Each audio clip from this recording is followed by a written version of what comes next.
Hello and welcome in to my Week 3 ALGS Power Rankings for NA. Let me know if you agree or disagree with any of the rankings. And without further ado, let's get into it. For Tier 5, we have the bottom feeders.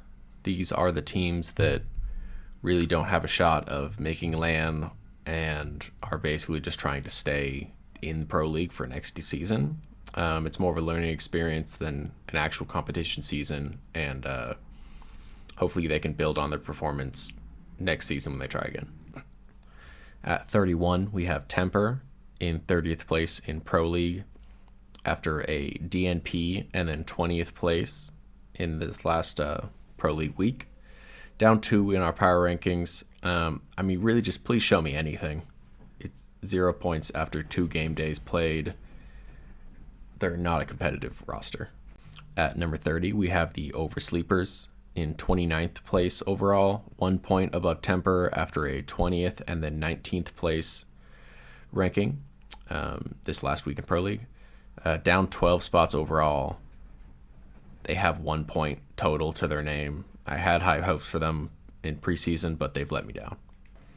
And in 29th, above Temper and Oversleepers, we have a random gold console team. Sadly, I think they could probably put up at least 2 points overall through 2 game days with all the running away and ratting that they do. In 28th, we have Cream, formerly Secret Formula.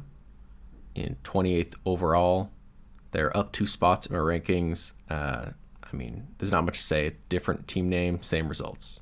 In 27th comes EEC, staying put after a 27th rank last week as well. They're better at Cream. In 27th, coming in 27th is EEC, even from last week. They're better than Cream at contesting, and that's basically it. Then we have Flat in 26th, down 11 spots from last week. They're not making LAN. They can't beat other edge teams in 3v3s, bad rotations. Another team that I had high hopes for, but as we've seen before, PSQ teams making it into Pro League often struggle. Then in 25, the last of our bottom feeding tier, we have EVY down 1 spot. Fighting isn't special against the top competition, and that's basically all they had in the PSQs. So, yeah. Moving into Tier 4, the exciting but unserious tier. These are teams that can make a splash, get a top 5 finish on a game day once or twice in the season, but inconsistent play, not great at any one thing, or good at 2 things. I don't see any of these teams making LAN. First of our exciting but unserious tier is GKS at number 24, up 4 spots from last week. They're up a tier, so I don't think they're a bottom feeder anymore. They're better than expected. Stay Naughty's doing a good job, IGLing this team to where they need to go. There's just nothing special about them that other teams don't do better. Next, we have Native coming in at number 23, up 2 spots from last week. Sadly, it's the same old problems. They have enough experience to compete in any week, just not enough experience or team chemistry to fix whatever issues they're going through right now. Then at 22, we have another extremely experienced team in DNO, down 3 spots. Sadly, I do think that experience is all this team has at this point. Like I said last week, I sadly think a lot of these players are past their prime. Ape Gang is our number 21 ranked team, even from last week. Solid performances overall. They're coming in at 15th out of the 30 teams through 2 game days. So, dead center in the middle. Just uninspiring overall. I haven't seen any pop-off games. It's just consistent, 12th, 13th place finishes. Next is a team that I could see climbing up pretty high or dropping down pretty highly next week, is Sentinels. They're 19th overall in Pro League right now. with an 18th place finish in game day 2 or game day 1 for them, and then their second game day they had a 5th place finish. They're down 4 spots because of something I'll get to in a little bit. They have great rotations. They really can't win too many 3v3s though, so they're reliant on zone pulls. They've had terrible World's Edge splits compared to their Storm Point coming out of Frag East, which is why they are going to move from Frag East to contest Moist at Overlook, which that's why they're dropping down 4, is I would rather have them leave from Frag East than contest Moist at Overlook. We've seen what they're doing to Legacy at Echo Station, so I don't see Sentinels faring much better, probably worse. The last of the exciting but unserious tier is going to be our number 19 team, 9 Lies, down 2 spots from last week. They are 11th overall in Pro League after solid 7 and then 11th place finishes in their 2 game days. So they've had solid performances for a POSQ team, and they've had better than expected rotations for sure. I just don't feel very confident that they can keep up these performances. If they do, however, they will definitely climb my rankings. Next, we're moving into our Tier 3 LAN contenders tier. These are going to be teams that I could all see making LAN, and I think the 12 LAN spots are going to come from these 18 teams. The first of our LAN contenders is going to be Drop In Gaming at number 18th, up 5 spots from last week. Their zone calls improved drastically their last game day, which accounts for their 4th place finish, which brings them to 10th overall on the season so far. I really think Stunny is my dark horse for league MVP early on so far, and I really do hope this team can keep it up. Down 7 spots from last week, we have Meat Lovers coming in at number 17. I've noticed a lot of team chemistry issues recently, where I've seen Luxford ignoring text calls multiple times specifically, and then I didn't hear the full conversation, but when Sweet and LG were a duo, Tech called, wall right, push right, bang out left, and they did that, and then they just pushed left. So I don't know if they changed their mind or what happened, but they push right there, they wipe LG, and then they're in a top 2 scenario. So I mean, the calls are correct, the fighting is solid, just not on the same page so far. Our number 16 team is Skirt, down 3 spots from last week. They come in at 21 overall on the season so far. It's a smart decision leaving Lava Fissure. The contest against LG was not working out in their favor. It seemed like it was in scrims, but in actual Pro League, then it became obvious who was the better team. So it's smart to leave that, but now they're in a precarious position without POI comfortability, at least on World's Edge. So we'll see where they go next and if they're going to try to contest or just find any open spot. But it's a little late in the season to be trying to look for a POI. So that's a little concerning for them. I could see them dropping even farther down in my rankings. Next, we have Oblivion at 15 in my rankings, up 11 spots from last week. It's the highest risers we've had so far in these rankings.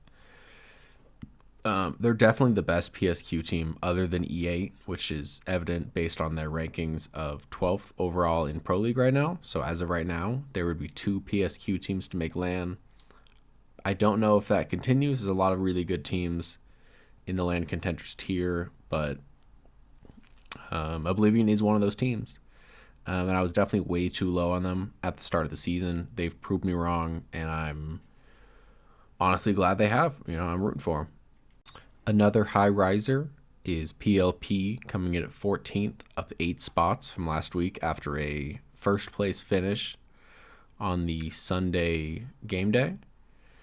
They're slowly proving me wrong, maybe quickly proving me wrong, honestly. They've had consistent high performance games, obviously, especially this last game day. Yeah, and if they keep it up, they one may get signed. There's rumors about Space Station Gaming floating around, so we'll see about that. That'll come out tomorrow when you guys are hearing this, so on Thursday. But yeah, they will definitely continue to climb my rankings as well if they keep it up.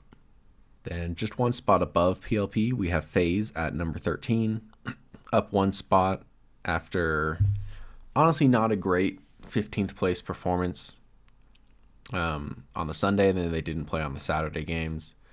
So that brings their total season rank to 16, which they really just had extremely quiet games on Sunday. They're really only up because of a lot of other teams dropping down behind them.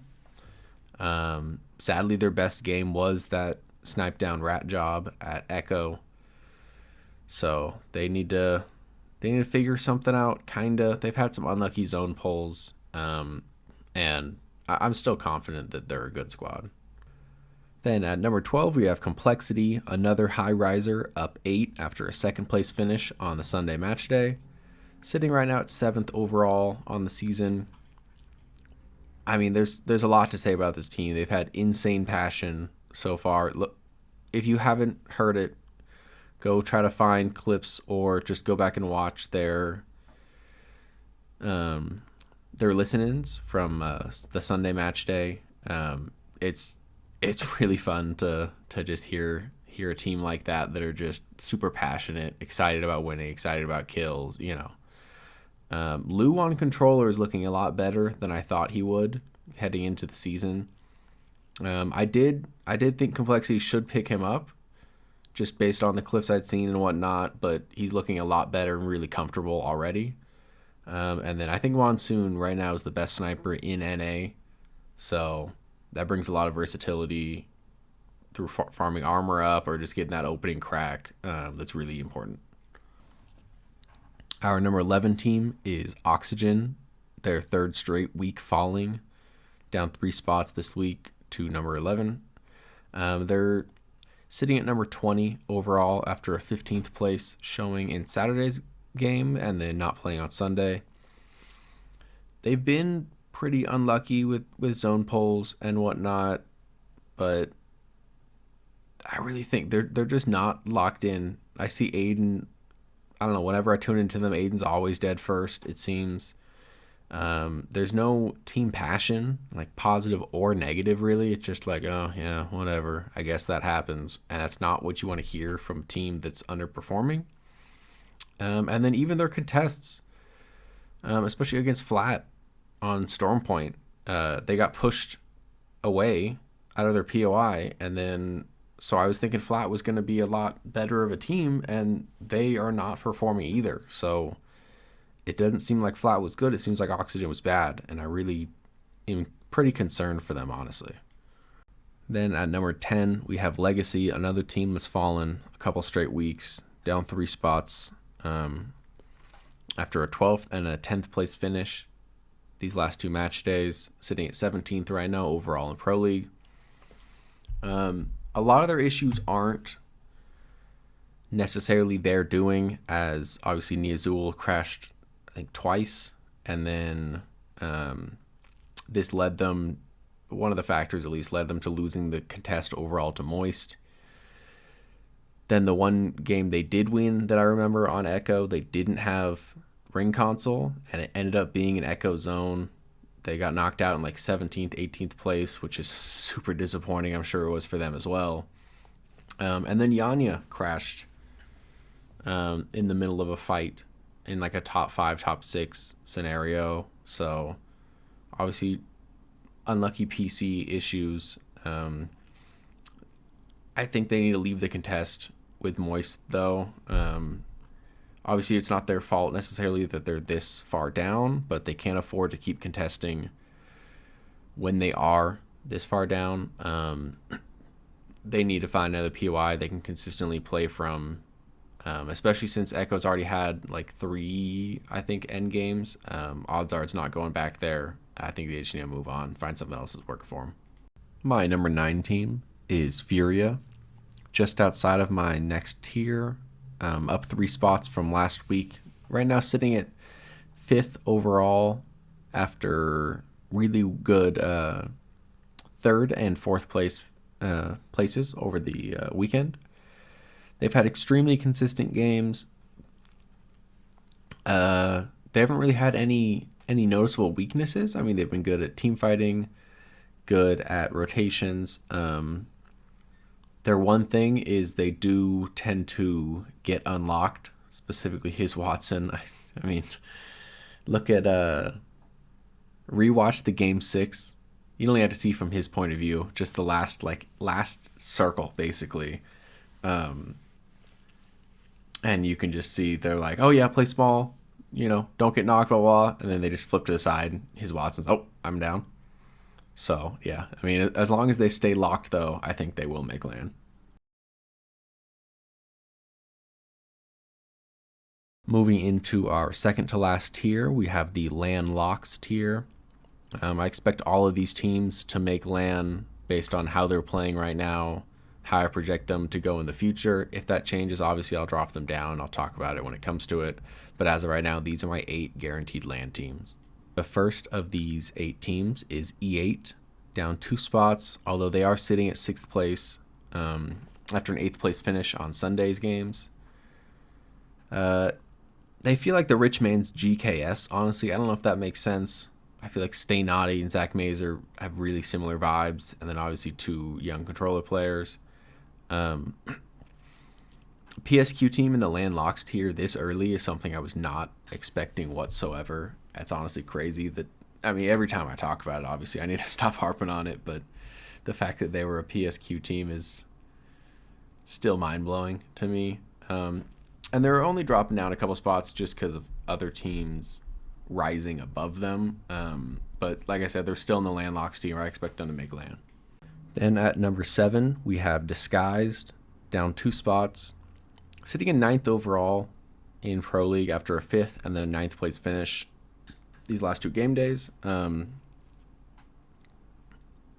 It seems like it's a solid showing, but if you actually watched the games, you'd know it all comes down to they had big games 5 and 6 match day 1, which is why they hit 5th, and then they had a big game 6, shot them all the way from 20th all the way up to 9th place. Without that game, obviously, it pulled straight to their POI. So, and they got pretty lucky. Just, I'm not sure which team it was, but left the house, which was God's spot. They just walked into it, which was awesome for them, obviously. Um, but they have some serious chemistry issues right now. Design needs to stop being less toxic, or needs to be less toxic. Sorry, which you could say about design every single time. He's on the screen or he's on the mic or whatever. Um, Enemy gets blamed for almost everything. He's the scapegoat on that team. It's really just design and enemy going at it, and then it seems like it's making Timmy pretty uncomfortable in a lot of the situations, which is not something you want. You don't want an uncomfortable team.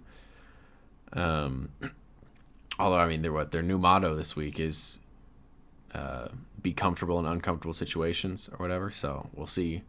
There were some positive outcomes with It's Timmy when he was IGLing, which led to a couple solid plays and whatnot. So we'll see with him doing more of the micro. Um, See if it brings the team chemistry to better a little bit better. And then there were some questionable, disguised toast, which is obviously the leader of the org, the owner of the org. His comments of I think they were just jokes, but he seemed pretty upset that they weren't performing well when they were in 20th place. Which, yeah, like you're not going to be happy that they're performing poorly, but they are sitting in 9th overall, so you want to have confidence in your team, that you signed. So, like I said, I'm sure they can figure a lot of these issues out. They have a lot of talent, have great POIs. There's a lot of reason to believe that improvement is coming. I just need to see it on game days. And then I am working on a video of how to fix teams, different teams. I think the first one's going to be how to fix disguised. So if you guys want to see that video, let me know in the comment section below, and then just keep an eye out for it in the future. So I will be going into more detail about how to fix specifically them, and then depending on the reception of that video, I'll definitely move on and talk about some other teams as well that are facing problems a little bit lower down the leaderboard. One more spot up the rankings, we have Xset coming in at number 6, down 5 spots. They were my number 1 team entering the season and then entering the week as well. Both their game days were this week. Sitting at 18th overall is really not what you want to see. I haven't lost confidence in them though. They've had really unlucky zone pulls on both maps that they've had. So no close zones. They're having to try to fight in every single time, and that's not going to always go your way. Um, so I'm confident in a bounce back performance in their next game day, and then in the future, they're still my landlocks tier. I think they'll make land for sure, but obviously need to drop them based on the results they've had so far. At number 5, coming up next, we have Optic down 2 spots. Another disappointing team sitting in 13th overall right now. Technically, they wouldn't make land. Obviously, we have a lot of season left to go. They've had solid but not special games. Considering some unlucky polls, like I said, Xset, Optic, OXG, they've all had some pretty unlucky zone polls, which you can use as an excuse, but obviously you have to, or you'd like to at least overcome those so that when you do have the good zone polls, that jumps you maybe from 6th place to 4th place or 3rd place overall, instead of obviously when you're sitting at outside of the top 12, you need those zone polls to get back in. So, but we've seen them bounce back from poor performances before. So, like I said, I'm confident. Similar to Xset, I'm confident in a bounce back performance. I just need to see those big pop off Optic games that we're used to. Now moving into our last tier, the land favorites. I expect one of these 4 teams to win the upcoming LAN. Obviously, I expect them all to make it, and we're going to have some familiar faces in here, and then at least one semi-surprising face. At least I'm sure you guys can guess who it is. You haven't seen the rankings so far, but let's get into it. That somewhat surprising team is going to be our number 4 team in Moist. Fitting, they're number 4 overall in Pro League right now. All 4 of the top 4 teams in Pro League are going to be in the land favorites tier. Didn't really just look at the top 4, but obviously their performances have been pretty crazy so far.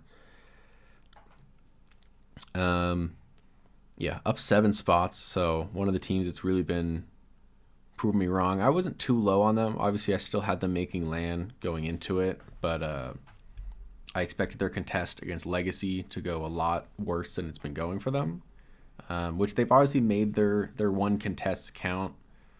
I think they won both games, I believe. That it was the Echo poll that they won on the contests.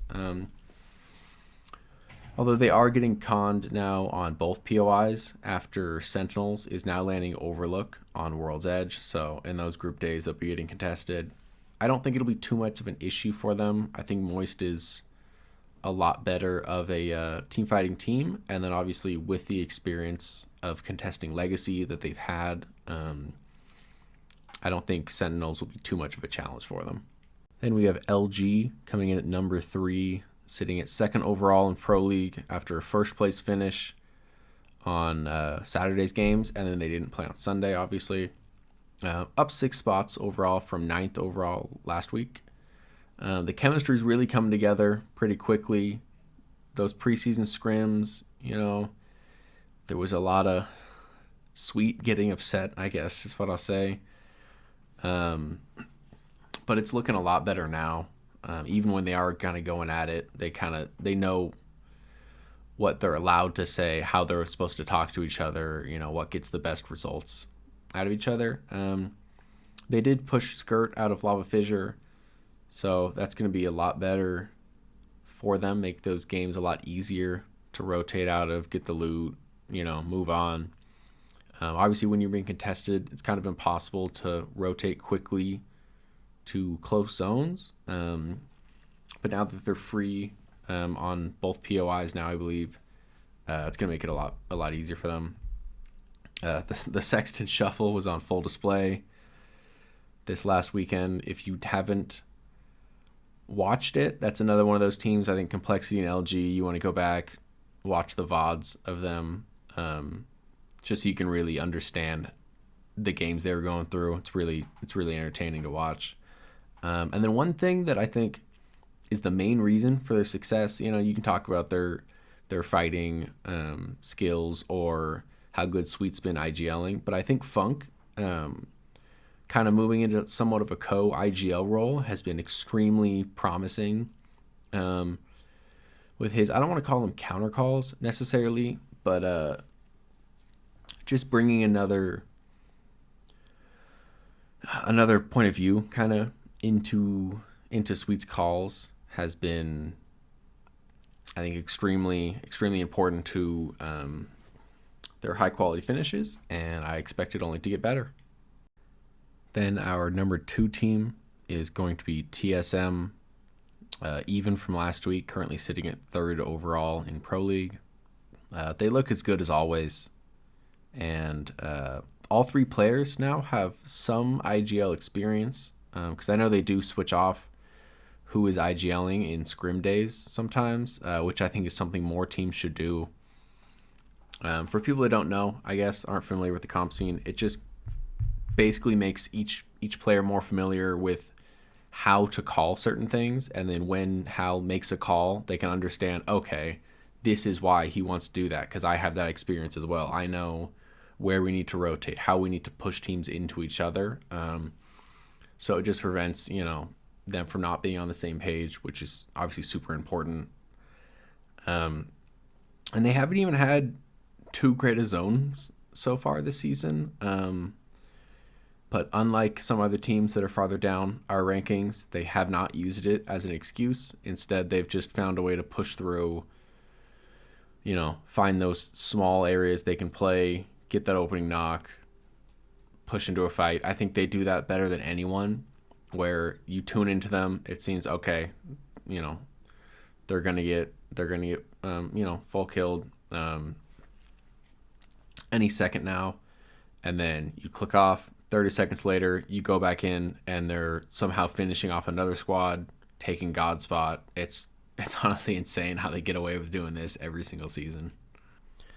Then our number 1 team, climbing up for a second week in a row, is going to be Dark Zero, sitting number 1 overall in Pro League. They look amazing.